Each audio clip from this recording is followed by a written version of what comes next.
Hello दोस्तों, राधे राधे, जय श्री कृष्णा। तो कैसे हैं आप सब बहुत अच्छे होंगे। मैं भी बहुत अच्छी हूँ। तो मैं आपको अब जेठ का महीना जो लग गया है, जेठ जी आ गए हैं हमारे। जो बहुत सारी नेम्स हम लोग बनाते हैं कि जेठ जी से तो पल्ला सभी लोग करते हैं। वैसे घर में करे ना करे, पर जो ये जेठ का जो महीना आता है, सूर्य देवता की इतनी तपन होती है कि हम लोग पल्ला कर ही लेते हैं अपने चेहरे को ढकने के लिए। तो चलो, बहुत हुआ मजाक। मैं आपकी मुद्दे पे, जेठ महीने की महत्व में, जेठ में क्या क्या होता है, ये सब मैं आपको बताना चाहती हूँ। तो सुनिए। जेठ महीने में बहुत ज्यादा गर्मी होती है। इसमें जो व्रत और त्योहार पड़ते हैं, वो ये है कि निर्जला एकादशी। निर्जला एकादशी को हम सभी जानते हैं कि भीमसेनी एकादशी भी कहा जाता है। जो भीम ने भी इसका व्रत किया था, ये निर्जल रह के की जाती है। तो ये पूरे हमें 24 एकादशियों का फल देती है। क्योंकि ये इतनी बड़ी एकादशी है कि हम अगर 26 एकादशी, 12 महीनों की 24 एकादशी नहीं करते, अधिक मास को मिलाकर 26 एकादशी पड़ जाती है। इस महीने वो ही ज्येष्ठ ज्येष्ठ मास में दो जेठ के महीने पड़ रहे हैं, जिसमें एक पुरुषोत्तम मास, जिसे कोई अधिक मास कहते हैं, कोई पुरुषोत्तम मास कहते हैं, कोई मल मास कहते हैं। भगवान श्री कृष्ण ने इस महीने को अपना नाम दिया था पुरुषोत्तम मास। तो इस महीने में गंगा दशहरा पड़ता है। एकादशी पड़ती है निर्जला, गंगा दशहरा और वट सावित्री व्रत। जो अपने पति की लंबी आयु के लिए महिलाएं वट वृक्ष की पूजा करती हैं और वट सावित्री व्रत करती हैं। तो बहुत ही महत्व है इस महीने का। और इस महीने में मंगलवार जो भी पड़ते हैं, हनुमान जी के बड़े मंगलवार माने जाते हैं गाइस। मंगलवार, इस महीने में 4 मंगलवार जो बड़े मंगलवार पड़ते हैं जेठ महीने में। तो ये 4 मंगलवार का व्रत या पूजा या पाठ करने, हनुमान मंदिर जाने, दर्शन करने से पूरे साल भर के मंगलवार का आपको पुण्य प्राप्त होता है। तो ये बिल्कुल मत चूकना। आप मंगलवार पे भगवान हनुमान जी के मंदिर, बालाजी के मंदिर जाना या व्रत करना या पूजा पाठ जरूर करना, बहुत ही पुण्यदायक है। और इस महीने में और क्या क्या करना चाहिए हमें? गंगा स्नान करना चाहिए, बहुत ज्यादा पुण्यदायी। अगर आप कर सकते हैं तो गंगा जी की, आपके पास आसपास में गंगा घाट पड़ते हैं या कोई भी गंगा का तीर्थ स्थल पड़ता है, तो आप गंगा स्नान जरूर कीजिए। और आप नहीं कर सकते तो घर में जो गंगा जल रखा हुआ होता है, उसे आप अपने नहाने की बाल्टी में 2 बूंद डाल के और ऊपर से जल भर के आप उससे स्नान कर लीजिए। वही फल आपको घर बैठे ही मिलेगा।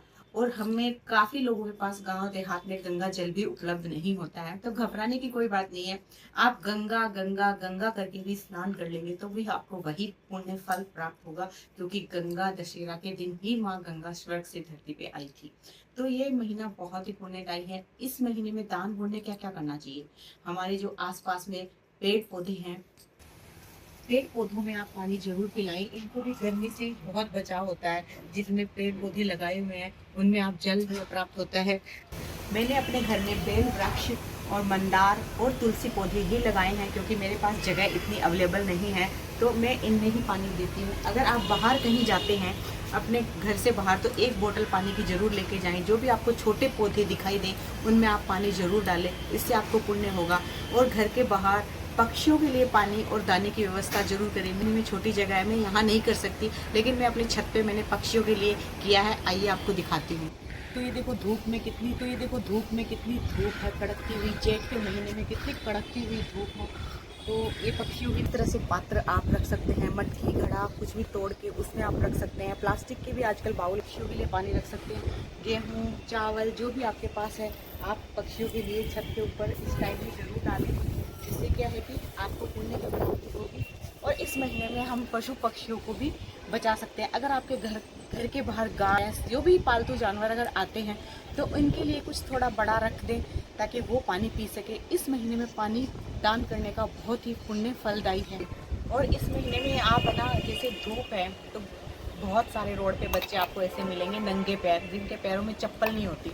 जेठ महीनों में आप उनको चप्पल अगर पहनाते हैं तो बहुत ही पुण्य प्राप्त होता है गाइस। और इसके अलावा छतरी, इस धूप में लोग चलते हैं जिनके पास धूप है, घर नहीं है रहने के लिए, अगर आप उनको छतरी दान करते हैं तो सच में आप एक बहुत अश्वमेध यज्ञ का पुण्य कमाते हैं। छोटे छोटे चीज़ें दान करके, छोटे छोटे चीज़ें ये सब करके हम अपना पुण्य कमा सकते हैं। जेठ महीने का बहुत महत्व है। पानी डाला देखो धूप में, ताकि पौधे आपके मुरझाए नहीं और हरे भरे रहें। ये सबसे बड़ी बात यह है कि पुरुषोत्तम मास में है ना, कुछ भी नया नहीं कर सकते हम लोग। पुरुषोत्तम मास सिर्फ दान पुण्य के लिए ही होता है। जो अधिक मास पड़ता है उसमें दान पुण्य, यज्ञ, तीर्थ यात्राएं, ये सब करो। इसमें कोई गृह निर्माण, वाहन खरीदना या जो भी हम चीज़ शुभ शादी विवाह ये सब नहीं हो सकता।